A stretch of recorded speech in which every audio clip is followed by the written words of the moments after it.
And so that's when the one Taliban guy says, no, if you want to change the world, you do it with this. And he picked up the AK-47. And that was his message that, it's about being militant. And now I come to this place and I see these guys, and these guys are hardcore Muslims.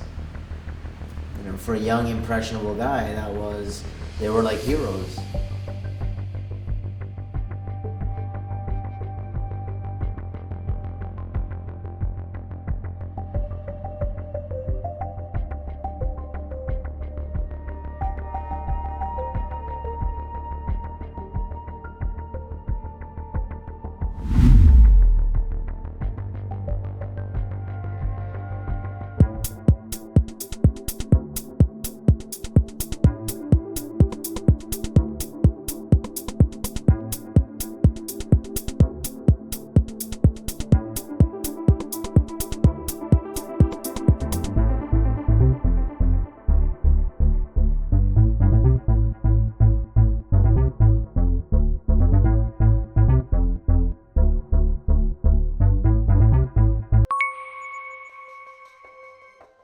My parents are from India. They were both born in India. My father had traveled to the UK in his teen years and studied in the UK. Canada was offering a job.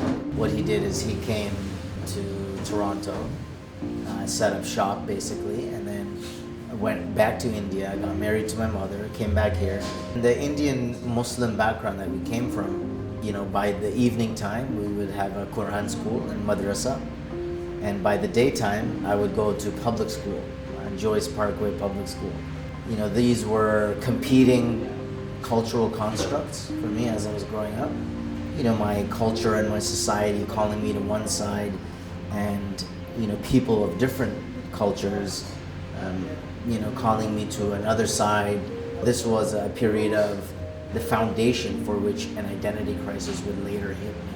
The age of 12 is where the madrasa for me stopped. I didn't need to go anymore.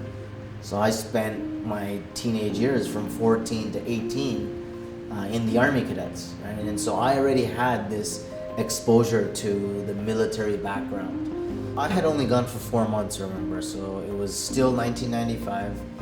I remember leaving in May, so May and June we spent in India, July and August we spent in Pakistan, and September is when I turned 20, in September 1995. So I was 19 when I went.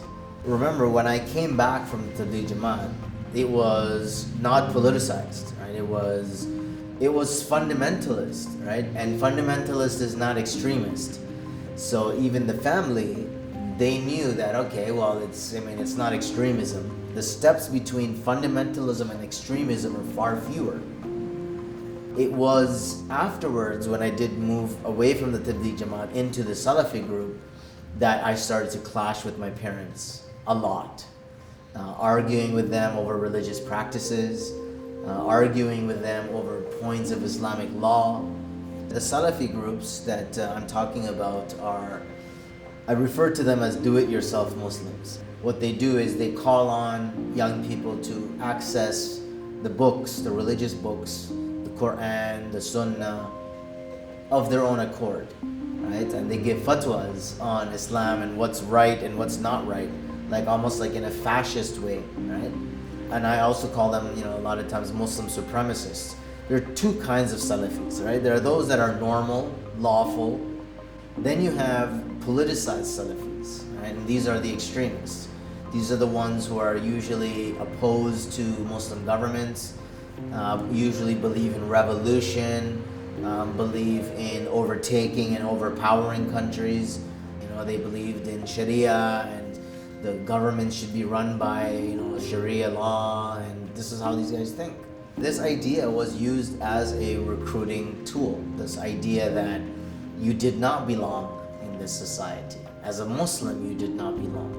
The society is hostile to you as a Muslim, and you're gonna live the life of these kuffar in the hopes of what? That they will accept you? They will never accept you. This was the recruiting line, and we knew it to be true, and in many respects it's still true. We who come from this background, these are our beliefs, this is our culture. And this culture is separate from that. You can't even have love in your heart for, these things that the kuffar have. Right? So this was the very us and them mentality. Our identity cannot mix with their identity. It's an either or.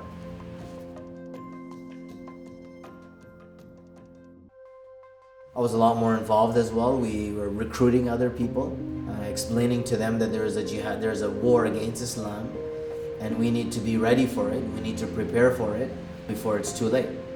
And that was the mentality.